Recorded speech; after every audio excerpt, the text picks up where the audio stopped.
पूजा है, मैं मुंबई से हूँ और मैं टैटू आर्टिस्ट हूँ। मुझे अभी 4 साल हुए मैं टैटू कर। स्कूल पनवेल में हुआ, नवी मुंबई में, और मेरा कॉलेज हुआ मुंबई में रहेजा कॉलेज में। तो वहाँ पे मुझे पहले से ही मतलब आर्ट के बारे में बहुत ज़्यादा लगाव था। मुझे रंगों से खेलना बहुत अच्छा लगता था, मुझे ड्राइंग करना अच्छा लगता था। तो इसलिए मैंने फाइन आर्ट्स चूज़ किया और मैं पेंटिंग करना स्टार्ट की। और उसके पहले ही मतलब ऐसे ही डिज़ाइन कर रही थी। मेरे एक दोस्त ने मुझे बोला कि वो टैटू आर्टिस्ट था, तो उसने मुझे बोला कि क्यों ना तुम टैटू सीख जाओ। तो मुझे ऐसा लगा कि चलो ठीक है, मतलब ये आर्ट रिलेटेड फील्ड है तो क्यों ना मैं सीखूं, कोई भी सीखा हुआ वेस्ट नहीं होता। तो मैंने सीखा, पर मैंने तभी ये profession as a profession choose नहीं किया था। तो जब मैं करने लगी, क्लाइंट पे टैटू करने लगी, तो मुझे बहुत अच्छा लगने लगा। और फाइनली मैंने घर पे बताया कि नहीं, मुझे इसी में करियर करना है, मुझे इसी में आगे जाना। तो हम लोग प्रैक्टिस करते हैं, स्किन पैड पे हो या फिर फेक स्किन जिसको बोलते हैं, तो मशीन से उस पर प्रैक्टिस करते हैं। तो तभी इतना कुछ लगा नहीं था कि इतना भी टफ होगा। बट जब स्किन हाथ में आती है, स्किन के मोल्ड्स होते हैं, स्किन के मसल्स होते हैं, तो उस हिसाब से हमें टैटू करना पड़ता है।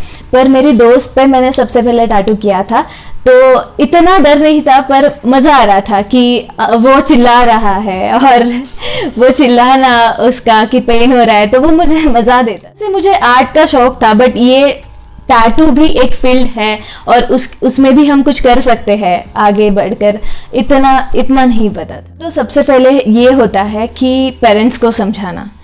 तो बाकी अगर पेरेंट्स समझ जाए तो बाकी तो फिर सही ही है।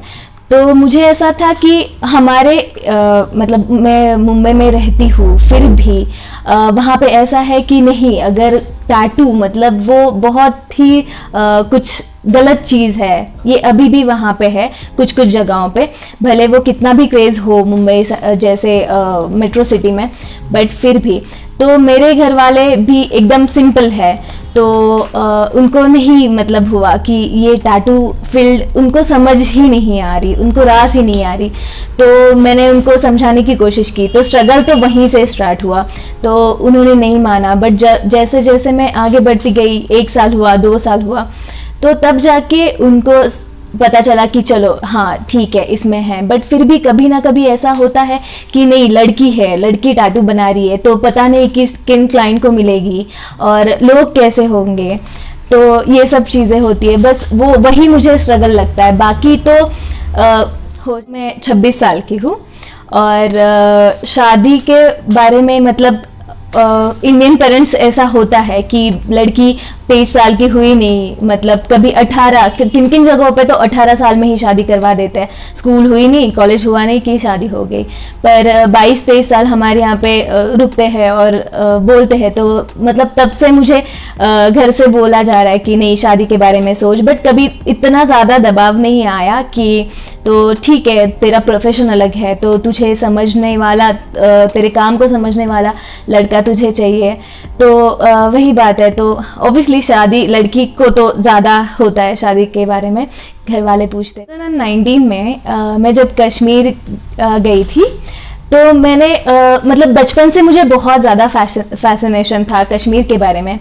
तो फाइनल में यहाँ पे आई, तो ऐसे बहुत सारे मेन स्पॉट्स देखे मैंने कि गुलमर्ग हो, फिर यहाँ डल लेक वगैरह, वो सब घूमे। पर उसके बाद यहाँ पे ऐसी कश्मीर के हर गली में कुछ ना कुछ नया है। तो डल के यहाँ पे ब्रेन करके एक जगह है, उससे मैं एकदम ऐसे ऊपर गई थी, वहाँ जहाँ पे बहुत छोटी बस्ती है और वहाँ पे बहुत ही नैरो रोड जाता है ऊपर, और वहाँ से डल का पूरा व्यू दिखता है और पीछे माउंटेन्स रहते हैं। तो मैं जब वहाँ पे गई थी तो हल्की हल्की बारिश होने लगी और एक बिल्कुल तभी पीछे से रेनबो क्रिएट हो रहे थे। लाइक वो मेरे सामने फॉर्मेशन ले रहा था रेनबो, और सामने मेरे पूरा डल दिख रहा था। तो मतलब वो इतना मेमोरेबल था मेरे लिए, और मुझे ऐसा लगता है कि बस वही सुकून है। और मतलब कोई भी अगर पूछेगा मुझे कि कोई एक मेमोरेबल आपकी कोई भी किस्सा बताओ, या तो मुझे कोई मेरा एक्स बॉयफ्रेंड नहीं याद आता या फिर कोई मेरा फ्रेंड याद नहीं आता, बस मुझे वो पल याद। 19 में मैं जब पहली बार यहाँ पे आई तब मतलब मेरा सपना वो पूरा हो गया कि कश्मीर आने का। मुझे तो लगता है कि हर इंडियन का सपना होता है कि यहाँ पे आओ, बट बहुत सारे न्यूज़ चैनल्स ने, न्यूज़पेपर में ऐसी बहुत सारी चीज़ें हम सुनते हैं और देखते हैं कि ऐसा ऐसा है, तो बहुत लोग डर जाते हैं कि कश्मीर का नाम सुनते ही। बट मैं जब यहाँ पे आई तब मैं पहली बार जब एयरपोर्ट पे लैंड हुई तो मैंने देखा बहुत अनयूजुअल था ये कि हर जगह पे आर्मी फोर्सेस है, ट्रूप्स है, पुलिस है, तो थोड़ा अजीब लगा ज़रूर। पर फिर बाद में जैसे जैसे मैं आगे बढ़ती गई तो मैंने देखा कि हर जगह, मतलब मेरा दोस्त था तभी, तो हम गाड़ी से जा रहे थे तो हर जगह रोकना या फिर आईडी प्रूफ दिखाना, तो वो मुझे नहीं अच्छा लगा। तो मुझे ऐसा लगा कि मैं जो न्यूज़ चैनल्स में और न्यूज़पेपर में जो देखती आई हूँ कि नहीं, इन पे मतलब ये नहीं है अच्छे लोग, ऐसे ऐसे बर्ताव करते हैं या जो कुछ भी है, बट मैंने महसूस किया कि मतलब कश्मीरियों पे बहुत ज़्यादा जुल्म होता है, और तब से मेरा माइंडसेट बिल्कुल भी चेंज हो गया। 2021 में मैं यहाँ पे आई, मतलब इस साल मैंने जब देखा था, पिछली बार जब आई थी सब जगह पे मूवीज टैटू था, तो मैं चाहती थी कि यहाँ पे मैं स्टार्ट करूँ, मतलब पर कश्मीर में इतना एक्सेप्टेंस है मुझे नहीं पता था। और जब मैं यहाँ पे आई तो पहले ही दिन मैंने 5 टैटू किए, और मुझे ऐसा लगा कि ओके, मतलब मुंबई में ठीक है, मैं समझती हूँ वहाँ पे क्रेज़ है, बट मूवीज़ ने इतना ज़्यादा क्रेज़ कश्मीर में लाया। मुझे लगता क्या मूवी ये पहला इंसान है कश्मीर में जिसने टैटू का ट्रेंड लाया है, और बहुत अच्छा रिस्पांस मिल रहा है। पहली बात तो ये पैशन है, तो हम जो कोई भी अपना काम को ही अगर पैशन को ही अपना काम बना दे तो हमें उसका कभी भी कंटाला नहीं आता, हम कभी भी बोर नहीं होते उस चीज़ से। तो थकने की बात नहीं है।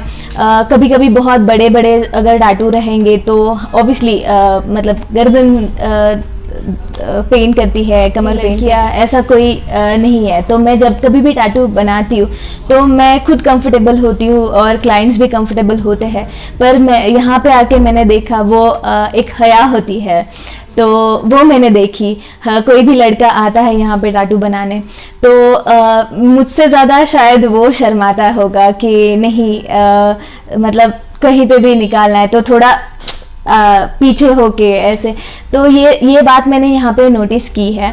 पर और रही बात पेन की, तो इतना नहीं, मतलब हम कौन सा पोर्शन, कौन सा एरिया हम बॉडी का चूज़ करते हैं उस पर डिपेंड है कि कितना पेन होता है। हर एक बॉडी पार्ट का अलग अलग एवरेज है कि इसको इतना पेन होता है। फर्स्ट टाइम है मीडिया को फेस करना, तो मैंने मतलब आजकल हर कोई टिकटॉक बनाता है, इंस्टाग्राम रील्स बनाता है, वो बहुत मतलब छोटे छोटे बच्चे कैमरा को फेस करके, तो मुझे बहुत अचरज होता है कि वाह ये कितना अच्छा करते हैं। बट मैं कभी सोशल मीडिया पे लाइव नहीं गई थी, तो मैं अभी 2 दिन पहले गई, तो मुझे लगा कि हाँ चलो ये भी अच्छा प्लेटफॉर्म है, मतलब कनेक्ट होने का सोसाइटी के साथ बोलो, लोगों के साथ बोलो। पर मीडिया के सामने ये मेरा पहली बार है, तो मैं बहुत ज़्यादा नर्वस हूँ, और ये मेरे चेहरे से दिखता है, मेरे बॉडी लैंग्वेज से पता चल रहा है। तो मैं ये जनरेशन को, ये सोसाइटी को मैं ये मैसेज देना चाहती हूँ कि टैटू एक बहुत बहुत ब्यूटीफुल चीज़ है, वो अपने बॉडी को और ज़्यादा निखारती है। तो पर उसके साथ साथ मैं टैटू के बारे में आपको ये बताना चाहती हूँ कि टैटू एक टाइप का वुंड ही होता है, वो जख्म ही होती है। तो ऐसे बहुत सारे मिथ्स है, उसमें से एक मिथ ऐसी है कि आपको टैटू को क्लीन नहीं करना है, पानी नहीं लगने देना है। समझो एक जख्म को आपने क्लीन नहीं किया, वैसे ही रहने दिया, धूल मिट्टी बहुत सारी चीज़ें, उससे इन्फेक्शन होता है। सेम उसी तरह टैटू है, तो टैटू को अगर आपने क्लीन नहीं किया है और आप उसे मॉइस्चराइज नहीं करते, तो ऑब्वियस बात है कि उस इन्फेक्शन के चांसेस बहुत ज़्यादा है। तो प्लीज़ आप आपके टैटू को क्लीन रखे, मॉइस्चराइज रखे और मिनिमम 7 दिन तक उसको आप ये प्रोसेस करना है। और दूसरी बात, अगर टैटू को आपको उसी पे कुछ काम करना हो या फिर रिमूवल करना हो, क्योंकि ऐसे बहुत सारे क्लाइंट हमारे पास आते हैं 1 हफ्ते बाद या 2-4 दिन बाद कि नहीं इसको ही रिमूव करना है या लेज़र करना है, तो नहीं, आपको पूरा हील होने देना है। आपकी बॉडी है, आपको बहुत ज़्यादा उसको संभालना है, तो पूरा हील होने देना है, फिर उसके बाद ही आप जो कुछ भी प्रोसेस करना है वो करिए। और ये हमारा टैटू स्टूडियो है बेमिना में, श्रीनगर में। सो प्लीज नूबीज टैटू स्टूडियो है, तो प्लीज आइए यहाँ पे, हम आपका स्वागत करते हैं। बाय, मिलते हैं फिर से, और आप आइए, आपका इंतजार रहेगा।